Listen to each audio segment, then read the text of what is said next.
The meditation today is led by Val Siegel.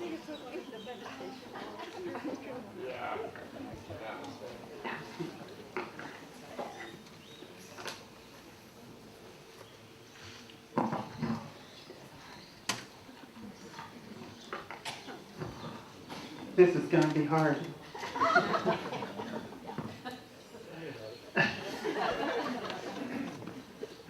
I want to invite you now just to take a deep breath and really settle into your chair. Make sure that the chair is supporting you, that you can feel the support of the chair at the base of your spine. And pulling the energy now through the bottoms of your feet that are firmly on the ground. Just pull that energy up and through your base chakra, that foundation energy center that you're sitting on at the moment, grounding you firmly in place, clear, solid, secure in what it is as the energy moves through the second chakra of regenerativity and new life. And then into the second brain, that third chakra that says yay or nay before the first mental neuron ever fires. Allowing now that energy to flow into the heart chakra, awakening the love that you are and expanding it out beyond your imagining.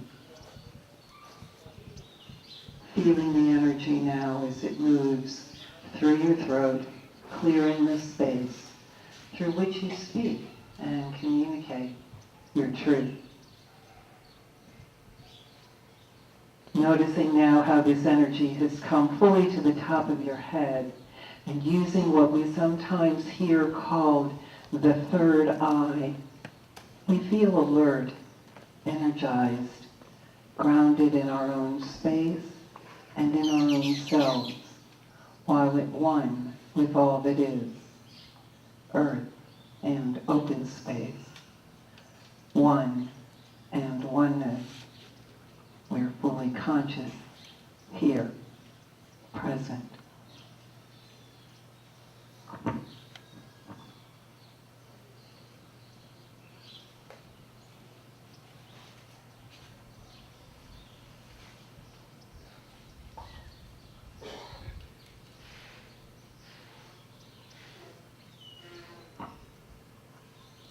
And in a moment, not now, but in a moment, I'm going to ask you to draw your attention up behind your eyes and just be aware that what you're about to see and hear enters consciousness through the innate perception of the third eye.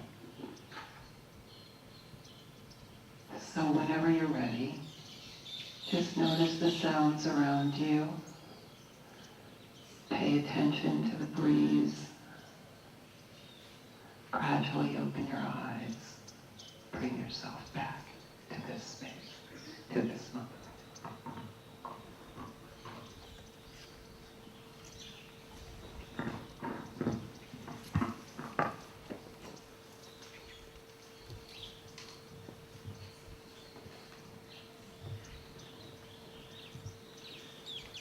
David Bryen has been a frequent speaker at Open Circle and a good friend to many here. His consistent theme has been the soul's journey.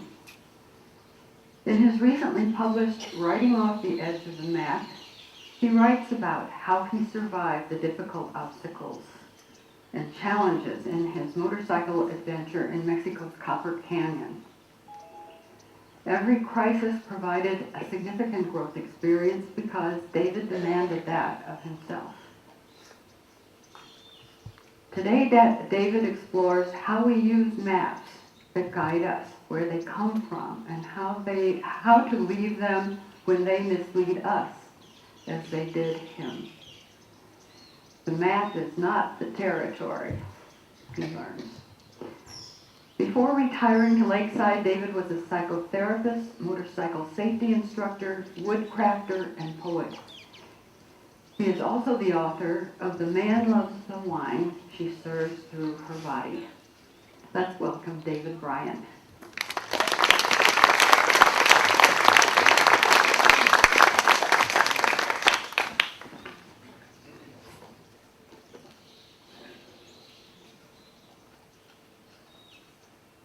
Am I turned on, Jim? Yes, I am. Only I know for sure, right?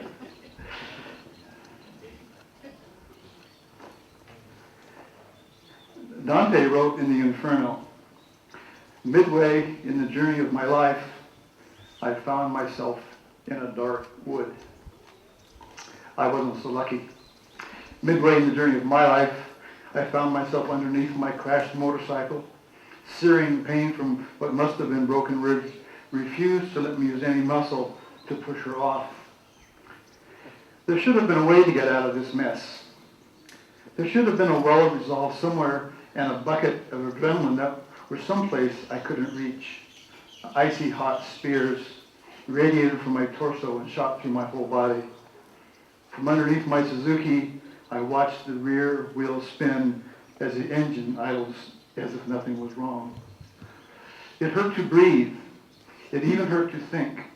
But my fear that the tank might explode with me underneath jolted me out of my desire to wait until my two riding brothers got there to help me out. They were out of sight. I managed to reach the shut-off switch on the handlebar so the engine could no longer spark off an explosion. Before I attempted to extricate myself, I did a quick survey of the rest of my body. My leg wasn't broken, and my arms, though they were sore, weren't visibly damaged. I had no major contusions, and my head was still attached, even though it had snapped backward when I hit the ground. I couldn't see through my helmet's visor because it was covered with fine white dust when I crashed face first into the ground. All I really wanted to do was to lie there and go to sleep. I can't go on. I'm finished, I muttered to myself, grinding my teeth as if that would help diminish the hurt. Even as I lay there, underneath my smash bike, waiting for my two riding partners, I shook my head in disbelief and began to think about the mistakes we'd made that resulted in broken ribs, a 2-day ride for medical services, on nearly inaccessible roads, in territory crawling with drug traffickers, and in a country whose language I'd only begun to learn. We'd been lost for 2 days, had no way of knowing how to get where we wanted to go, kept thinking that the roads had to get better, and mountains, and we were too frightened to go back over the roads and rivers and rocks and mountains we'd crossed coming in. We were mentally exhausted from comparing the hand-drawn map we trusted to the brutal and uncharted countryside that we'd been passing through. I'd already cursed the man who had given us that hand-drawn map, but we hadn't yet faced our inanity for having turned this piece of paper into our Bible. Tom, one of my fellow riders, rode on a gimpy tire with a rudimentary patch job we weren't sure would hold air. His saddlebag bracket had broken miles back, and his right saddlebag now bounced like a bobblehead on the top of his other gear. His brakes were malfunctioning, his brake pedal and shift levers were pretzel twisted from his crashes, and his hip replacement ached. Jake, the third and strongest rider in our trip, was almost had worn out his patience helping Tom and me pick up our bikes after the many times we dumped in. I didn't want to be here. Any pleasure riding had vanished long ago. I only wanted to survive and get out. We were scared, exhausted, disoriented, hungry, and out of water. And now this. And thus begins the book, writing off the edge of the map. Before I get started, I want to thank Jim Spivey, first of all, for having me come here and speak to you about the book. If you go back 3 years, almost to today, it was the first time I spoke at Open Circle 3 years ago, and I told the story called Trouble with Maps, which began me writing this book, and 3 years later, here it was published. So thank you, Jim, for having me here. I also want to thank Kelly. Hey, Ray, are you here, Kelly? Here she is. Kelly was one of the people that bitch slapped me into learning how not to preach and how to write a story. So I've acknowledged her in the intro to my book, and I just appreciate her wisdom. She was such a fine contributor to my work. And Jim Tipton here, I want to thank Jim so much for his work. He's reviewed the book several different places for me. He wrote a blurb on the back, and Jim and his writing groups have been an important part of my own emergence from a retired therapist to someone who wrote a pretty decent book, actually. That's what I've heard. And then, of course, Margaret. I mean, after that story she told about me, I don't know how she knew that, but Margaret, I don't know, you know her beauty and her grace and her ability to moderate, but what you might not know is that Margaret is probably one of the best, not probably, she is, I think, the best editor around Lakeside. She's a phenomenal editor. And she and I worked for her to hone the book into something that was really, really quite nice, and I will always thank you, Margaret, for your work. How many of you have read the book? How many of you want your money back?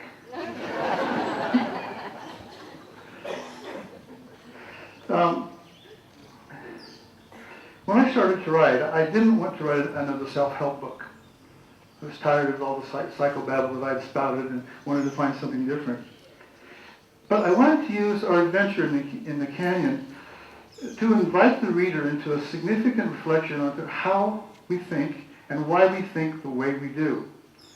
How do we get caught in our circumstances, like I did, that are really not of our choosing? And how do we continue on down the road, or return from those places where you're in like a box canyon and you can't turn around? So I wrote this book as sort of a thin veil of the deeper understanding of what it means to ride off the edge of the map. I'll talk about that in a second. What some have said about the book, some have said, I laughed my ass off.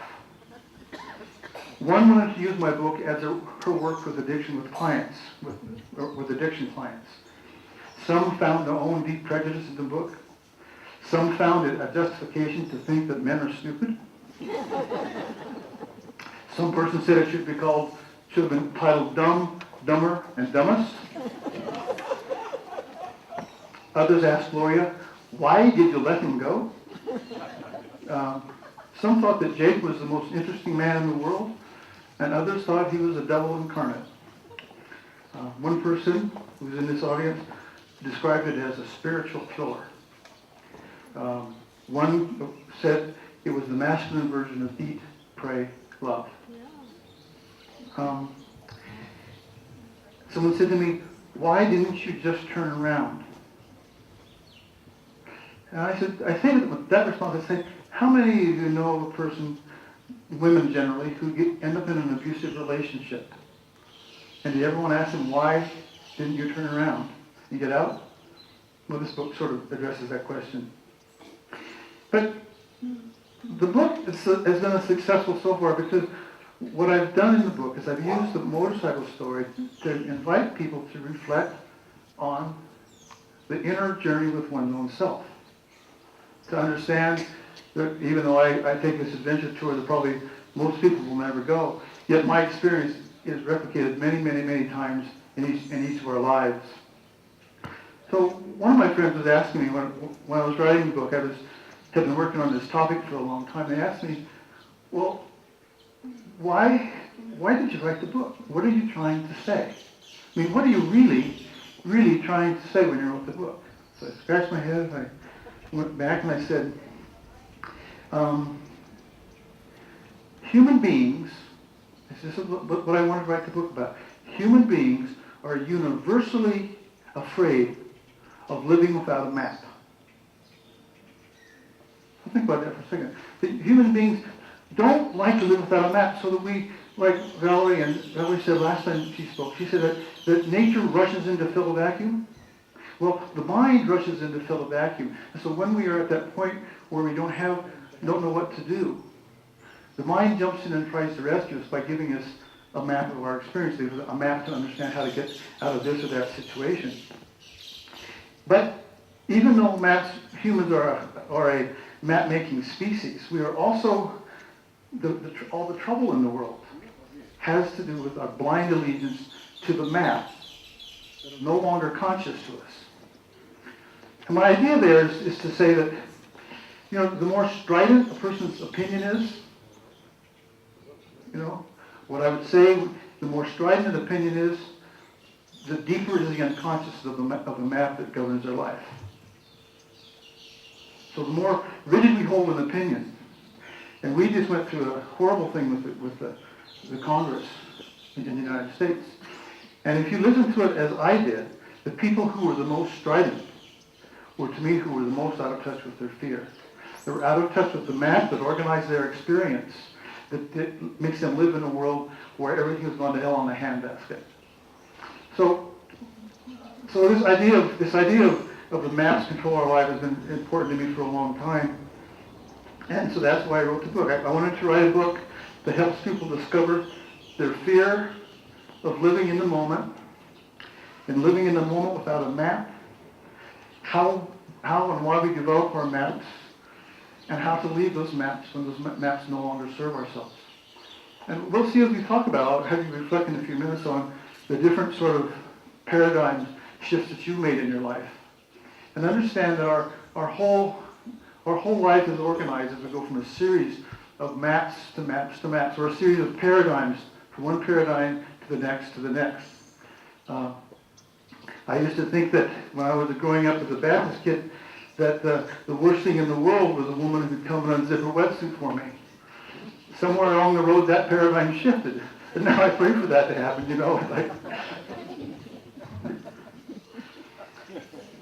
So, Margaret started by saying the map is not the territory. And you've heard that phrase before? And do you know what it refers to? Is that when we look at a map, let's say it's a map of Mexico, like we did. Three of us sat up here in our houses. So let's go up the Copper Canyon. Okay, here's a map, and there's Copper Canyon. And we began to make a mental trip of what it would look like. And for me, because I was a motorcycle tour, I did a lot of touring on my motorcycle up in the States. I envisioned myself sitting back, cruising up to the lip of the canyon, finding the KOA campground, and setting up my beer on there, and sitting there and having rum and coke and getting all high off the sunset that comes over the canyon. And that map drove me to do this trip. Have you ever been to Copper Canyon? How many have you been to Copper Canyon? Well, I will guarantee you the Copper Canyon you saw was not the Copper Canyon we found. Because we had a map given to us,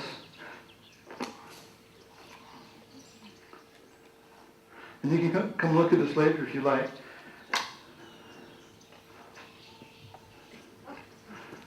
And so come on look, this is the map we had to get us to Copper Canyon. What we didn't know by looking at this map, and we kind of laid it over the top of the other map, is that this has nothing to do with the canyon. It didn't tell us of the horrors we were going to expend on this trip.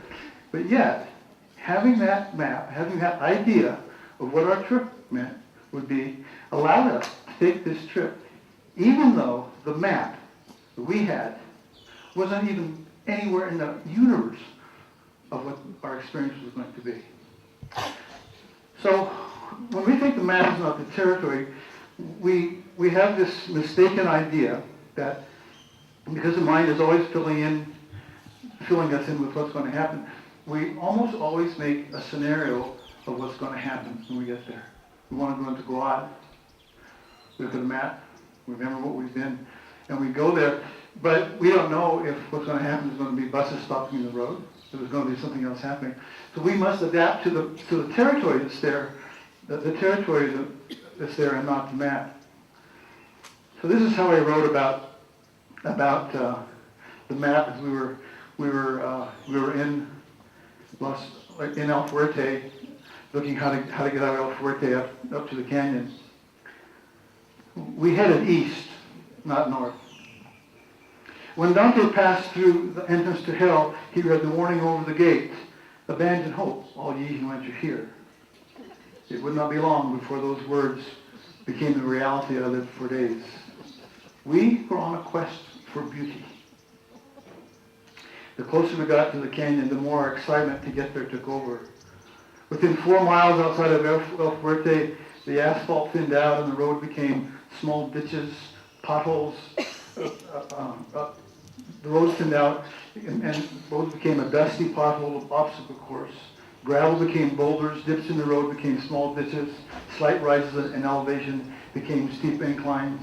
Little erosions became ruts, and in time, random wet spots became standing water in long mud puddles.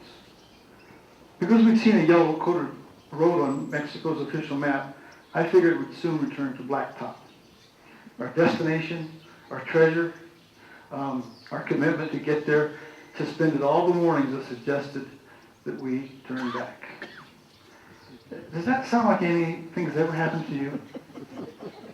I mean, seriously, can you identify with the places in your life where you stepped off and you're going one direction, but it was totally different of what you thought it would be?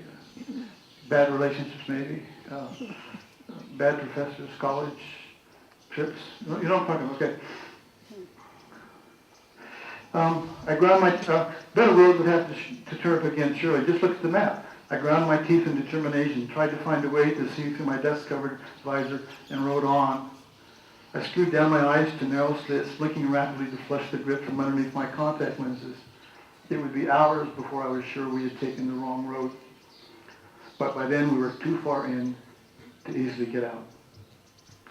And that's the thing about maps, is that when we're in the world and we have adopted a map, any information that doesn't fit what the map says we were going to say goes away. Ever frustrated with people who, no matter how often you give them facts, if it doesn't fit their map, they have a way of not, the facts go away? Well, I suggest that not only them do that, but that we all do the same thing. And that part of my work and my interest is to help people understand when a map is forcing our belief system, and when we're getting our reality from what's in the very moment. Because so many of us have an idea of what it's supposed to be, and it's really not that. Maps generally, in my experience, work outside of awareness. I'm almost positive, I haven't talked to a lot of the senators and congressmen, but I would almost guess that none of them would be able to articulate the fear that drove that horrific thing we just saw in the United States.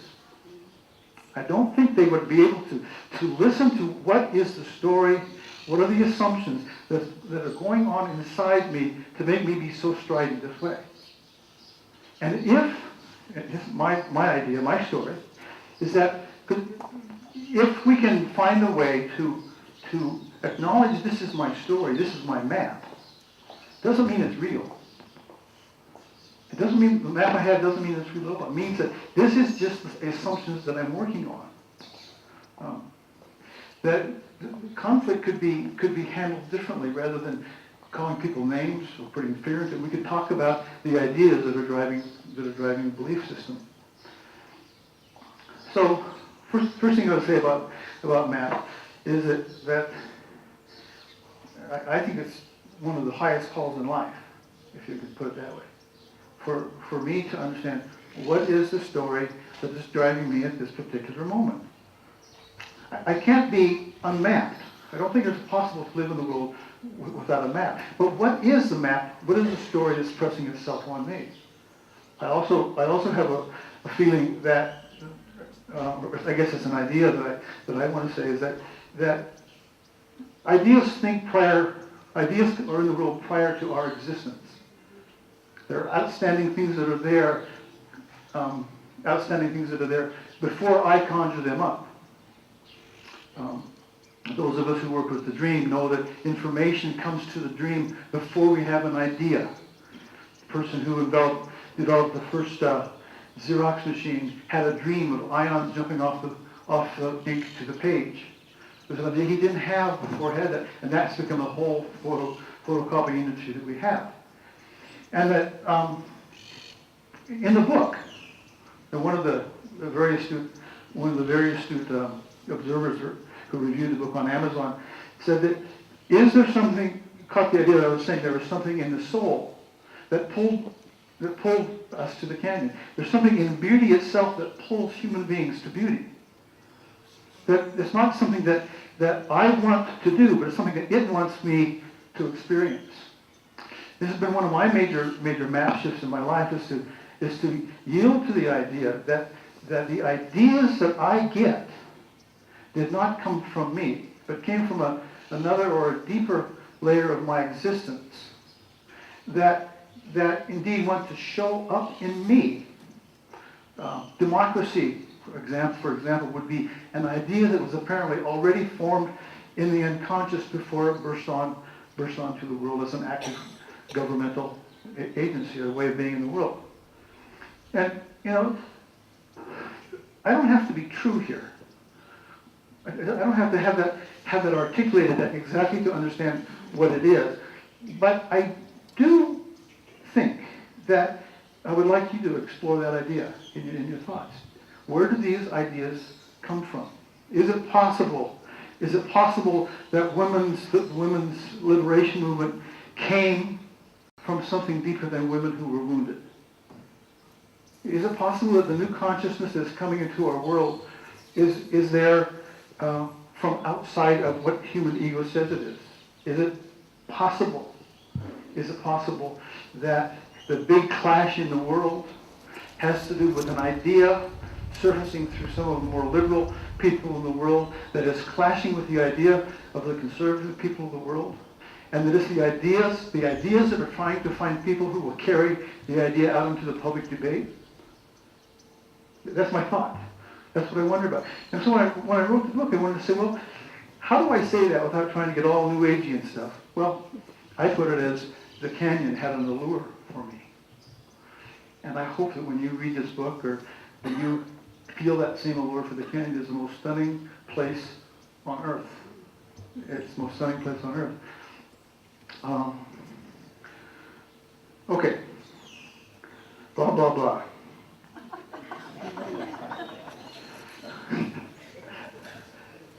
I was telling Gloria, and I was telling Valerie this morning, I said, this is the hardest talk I've ever tried to bring out. Because there's so much that the book wants to say. There's so many depths and layers of what I'm trying to say in the book that I get lost in all sorts of stuff. So here I am already, not lost, but pretty near. Break out your map. Okay, we are here to say, by the way, those of you that have bought the book and read it, please don't give it to your friends. Make them buy it, okay? Anyway, our task. So one of the tasks, I think one of the things that if I've been invited to say anything to the world on a global scale, it is to say that our task is to use the mind to serve me, not the other way around. And what I want to have people begin to think about is how they, without thought, get possessed by an idea. Someone said an idea, I can't get it. But the idea that I need to be the one who senses and knows what is trying to show up through me. To ask the question, is that where I want to spend my time and my energy? Because there's a part of me that could be pretty, maybe it is, could be pretty nasty against a certain group of people. Part of me, there's a voice in me, there's a part of me that would want to say bad things to people about the world. Do any of you have that thing too? That we don't do it because we're so politically correct, but down in our belly we really want to say bad things. People say you're full of it, But so I want to say that our life as human beings is just, we need to learn to use the mind to serve the higher purpose that we're called to. Okay, we're to use the mind and not be used by the mind. I think there are a lot of people in the world who are, we call them schizophrenics, who God says kill someone, God says do this, God says do that. What happened is they don't understand that that's just one of the voices inside the head. We're all schizophrenic, by the way. You know that, don't you? We have many, many parts of us. So I'll talk about that in a few minutes. So, what I'd like to do with you now is to ask yourself the question, okay, my wilderness, in that advertisement, the Open Circle, I said that we are, our lives call us to the wilderness, invite us to wrap our lives, or to wrap our discoveries in words and release them into the world. It's the hero's journey we're on, and our life calls us, each of us, to find its own significance. It calls out of the mass of the beehive to become an individual person with individual thoughts, individual ideas, and individual gifts to bring back to the world. Okay? So our lives call us into the wilderness and invite us to wrap our discoveries in words and release them back to the world. And I think, as mostly senior citizens here, that part of our task is to do that. We've been called in life into something deeper and significant. I don't think we need to find what that is about, to articulate that. What is it that I've been given to say to the world that only I can say? And there are things that I can say that only I can say. You can't say them, but I can, because I've lived them. So what I want you to do for a minute is just to reflect for a few minutes on your own life, and let me ask you, what have been your wildernesses? Where were the times where you had to leave something you knew to go into something you didn't know? Maybe with a map like mine, and maybe not even that good of a map. How many of you left philosophical positions you once had? Left corporations that you no longer believe in?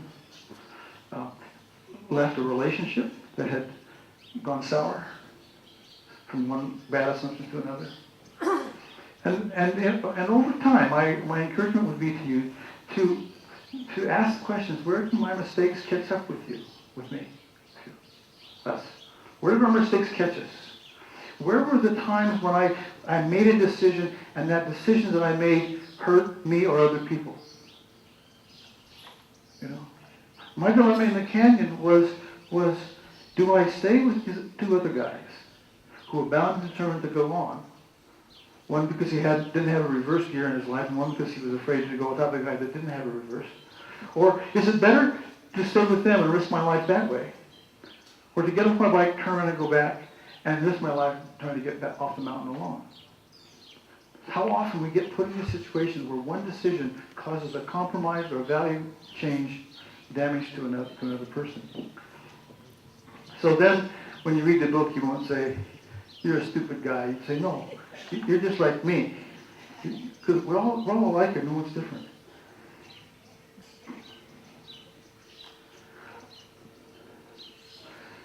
So, just think about that, and which segues into the next point I want to make.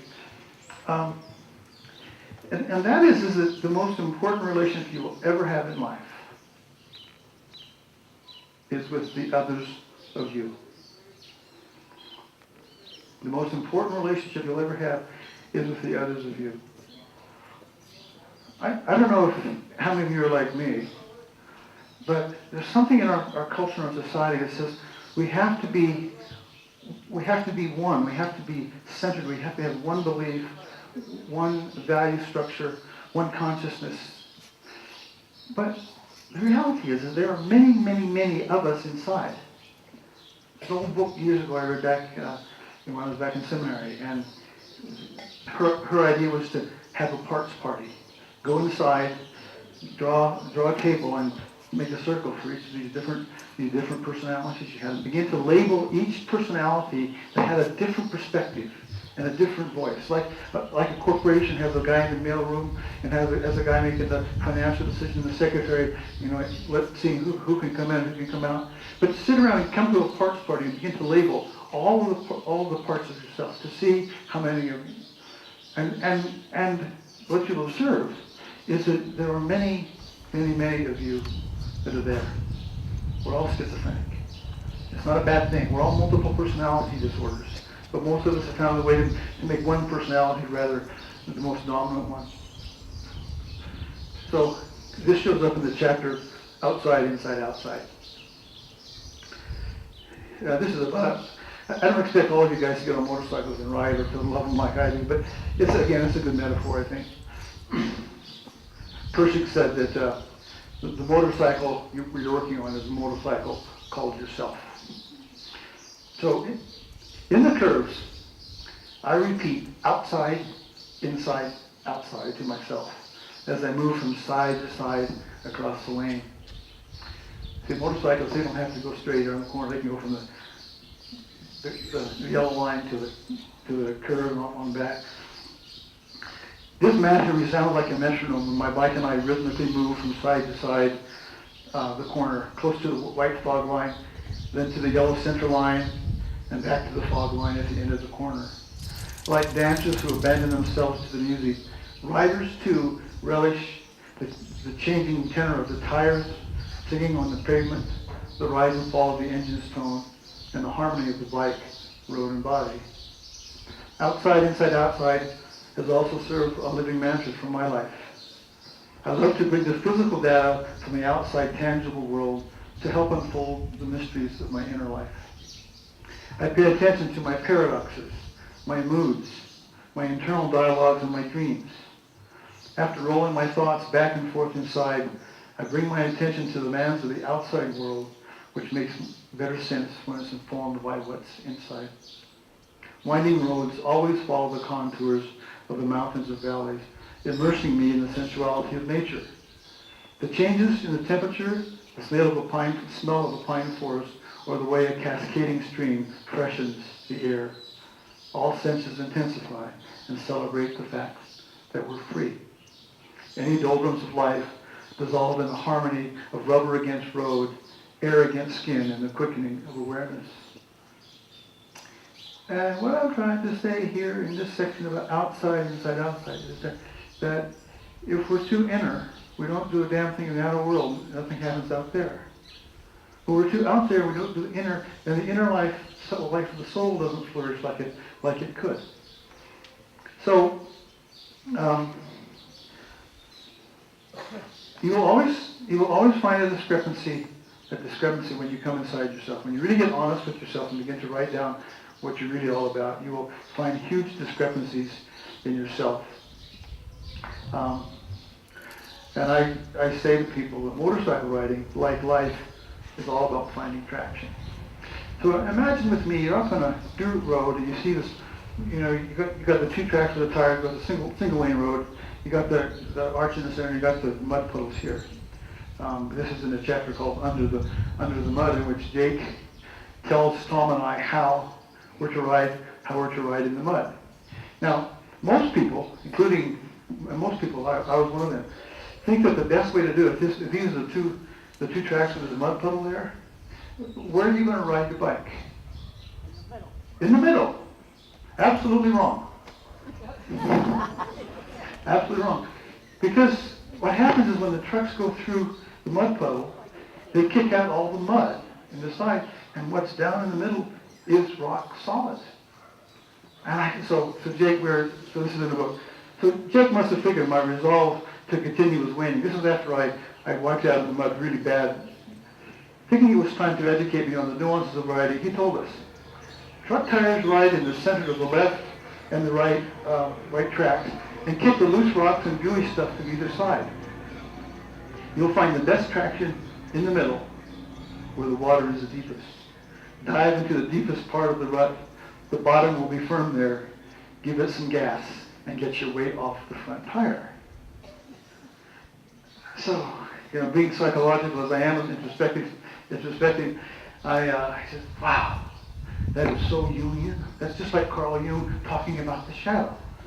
Because Carl Jung said that the way out of the dilemma that we are in the world is if enough individual people were to take a look and integrate their own shadow. Okay? So, so where to find traction and firm footing, though it seemed second nature to Jake, was just a new idea for Tom and me.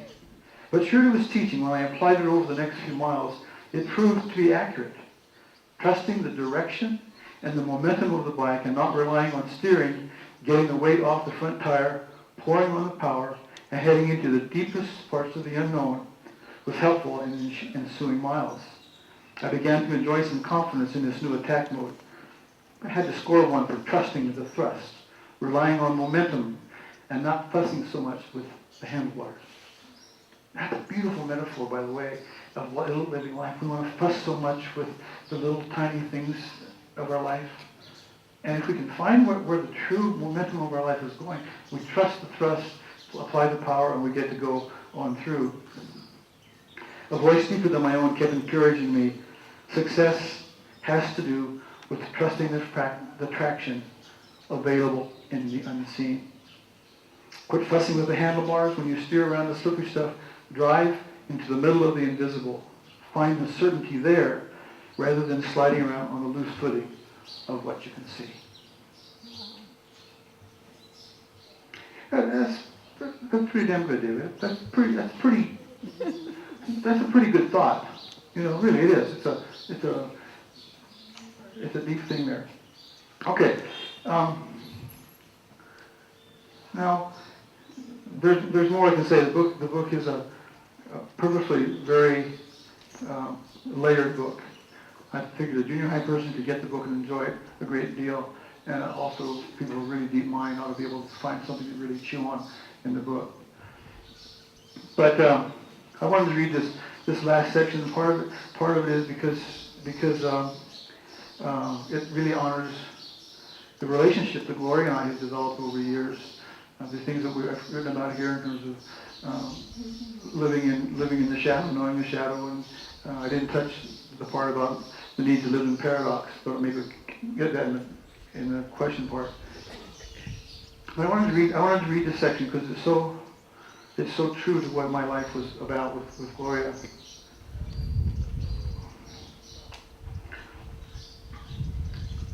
So I finally got out of the canyon, and I was on a bus to Wauchochi, and I could finally talk to Gloria. I choked up and for a few minutes didn't utter a word. I finally managed to speak to my sobs and squeeze out, "I'm alive. I wrecked my bike. I've got a broken rib." She couldn't make sense out of what I was saying. "Where are you? What happened? Are you okay? Are you in the hospital? Oh dear." I tried in vain to gather myself to speak. It must have been awful for her in those few minutes that I wrestled for composure. I finally pulled myself together. We were on a road from hell. We never should have been there. I had to leave my bike in the canyon. I don't care if I ever ride again. "Where are you?" Her questions flooded me more and more. The emotion I couldn't afford in the canyon burst like a geyser. I tried again to explain. I dropped my bike, broke a rib. I'm in great pain. I had to leave the bike in the canyon. I don't think I'll ever ride again. "Oh, David." I could feel the deep sympathy and concern in her voice. "I don't care about the bike. It's only money. You're alive, and that's all that matters." Her tone begged for more. Jake and Tom were on the absolute roads from hell, and I'm scared to death for them. We never should have been on those roads, and I don't know if they'll ever make it out. I choked up again, and tears rolled down my cheeks while I struggled to find an island of control again. "Gloria, my minutes are running out. I'm on a bus, and I'll be out of range for 3 hours. I'll call you when I get to the hotel in Corral." I hated to leave her like that. I imagined what it was like for her to be cut off from her sobbing, pained, broken husband somewhere in Mexico on a bus headed for an unknown city. Inflicting this anxiety on her caused me as much suffering as the other physical tortures I had been through. When I heard her invitation for me to open everything I'd experienced, it unzipped the armor of the necessary toughness I'd wrapped around myself. All I wanted at that point was to be free, to release the wide complexity of my feelings, the anger at having to leave the canyon, shame for falling so deeply into despair, remorse that I lost my integrity, trouble that I'd been so passive and not demanded that we turn around.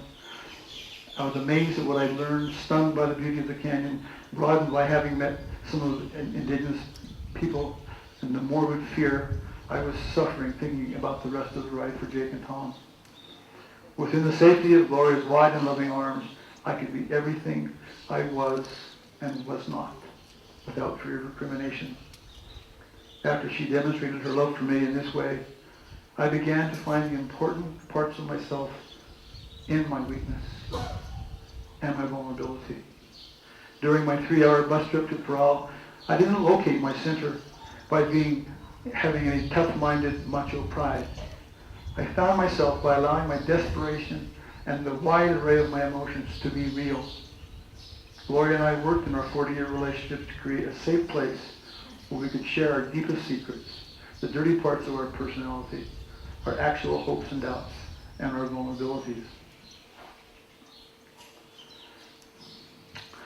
So I will go to questions after this one point. It is an important point to make in this whole idea of living with the map, and this deserves a whole nother talk. But that's the idea that maturity has the capacity to live in ambiguity and paradox. The problem with our world, and you see it everywhere there's war or conflict, is that we lose our touch with what our story is. And rather than hold your story and my story as equal stories, as equal maps, rather than hold them and wait until something else comes out. My favorite poem of Rumi is, do you have the patience to wait until the mud settles and the waters clear? Can you remain unmoving until the right action arises by itself? And our American culture, I don't know if Canadians are the same, but our American culture is terrified of passivity. We don't know how to sit in the unknown until the right action arises by itself. And there are many political situations where I wish that our leaders would have said, not sure what to do just yet. Let's wait and see. We could have solved a lot of the world's problems. We would have been a model for how to rest in the middle and not know what to do. So with that, I will close this and invite questions or responses or anything. Okay, couple back here.